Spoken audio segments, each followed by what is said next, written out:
ఇది జొన్న రవ్వ అనమాట. యూఎస్లో మనకి జొన్న రవ్వ దొరుకుతుంది. డయాబెటీస్ ఉన్నవాళ్ళు, అలాగే డైట్ చేయాలి అని అనుకున్న వాళ్ళు ఈ జొన్న రవ్వ అన్నం వండుకొని తింటే ఒంటికి చాలా మంచిది. సో ఇక్కడ నేను ఒక రైస్ కప్ తోటి 1 కప్పు జొన్న రవ్వ తీసుకున్నాను.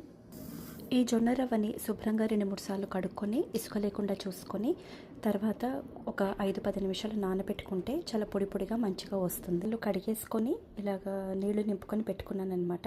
ఇసుక లేకుండా చూసుకున్నాను, ఎందుకంటే లేకపోతే తినేటప్పుడు మనకి కొద్దిగా నోటికి ఇసుక తగులుతూ ఉంటుందని. 1 కప్పు జొన్న రవ్వకి 2.5 కప్పుల నీళ్లు తీసుకున్నాను. ఇలా కుక్కర్లోకి తీసుకున్న తర్వాత నేను ఇందులో కొద్దిగా ఉప్పు యాడ్ చేసుకుంటాను, ఎందుకంటే తినేటప్పుడు బాగుంటుంది అనేసి.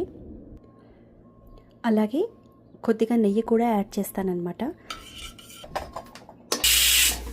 4 విజిల్స్ వచ్చేసాక కుక్కర్ ఆఫ్ చేశాను. ఇప్పుడు ఎలా ఉందో చూద్దాం. పర్ఫెక్ట్ కన్సిస్టెన్సీలో ఉడికింది. చూసారా, జొన్న అన్నం చక్కగా రెడీ అయిపోయింది.